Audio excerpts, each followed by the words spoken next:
पुरुषोत्तम श्री राम रंग खेला लक्ष्मी मिथिला में। पुरुषोत्तम श्री राम रंग खेला लक्ष्मी मिथिला में।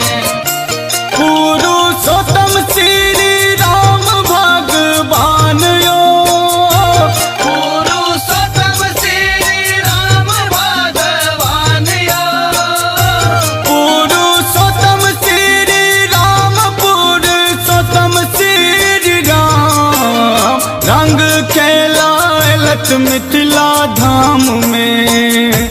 पुरुषोत्तम श्री राम रंग खेला मिथिला धाम में।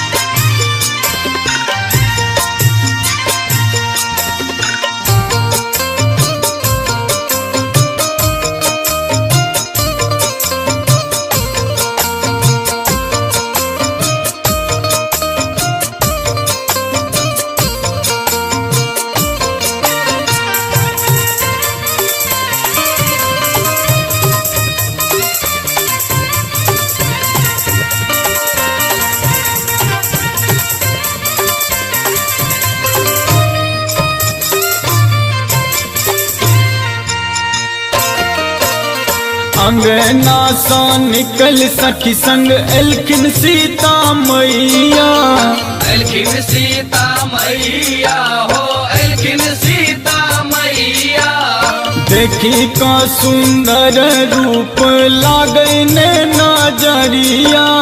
लागे नैना जरिया हो, लागे नैना अंगना सा निकल सखी संग एलखिन सीता मैया। देखी का सुंदर रूप लागे ने नजरिया। केलन सब पर नाम मिथिला में हो, केलन सब पर नाम, केलन सब पर नाम रंग खेला लेकिन मिथिला धाम में। पुरुषोत्तम श्री राम रंग खेला लेकिन मिथिला धाम में। पुरुषोत्तम श्री राम रंग खेला लेकिन मिथिला धाम में।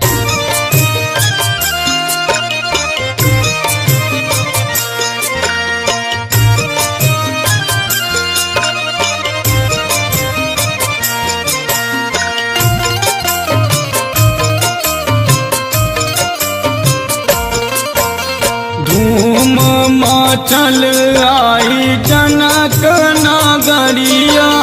जनक नगरिया हो, जनक नगरिया। कियो नाचे नीचा में ताकियो आटरिया। कियो अटरिया हो, कियो अटरिया। धूम मचल आई जनक नगरिया। कियो नाचे नीचा में ताकियो आटरिया। सब जप सिया राम मिथिला में हो, सब जप सिया राम, सब जप सिया राम रंग खेला लेकिन मिथिला धाम में। पुरुषोत्तम श्री राम रंग खेला लेकिन मिथिला धाम में। पुरुषोत्तम श्री राम रंग खेला लेकिन मिथिला धाम में।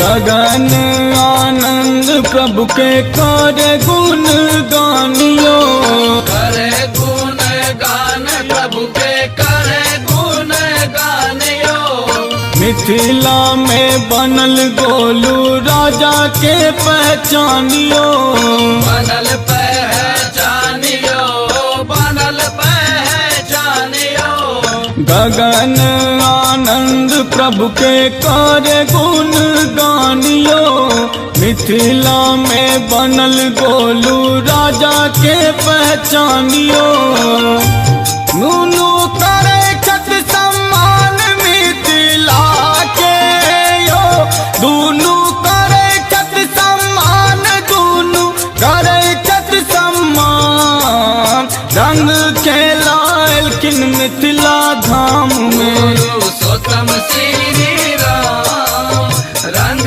के लायकिन मिथिला धाम में पुरुषोत्तम श्री राम रंग के लायकिन मिथिला धाम में पुरुषोत्तम श्री राम रंग के लायकिन मिथिला धाम में पुरुषोत्तम श्री राम रंग के लायकिन मिथिला धाम में पुरुषोत्तम श्री राम रंग के लायकिन मिथिला धाम में पुरुषोत्तम श्री राम रंग के लायकिन मिथिला धाम में पुरुषोत्तम श्री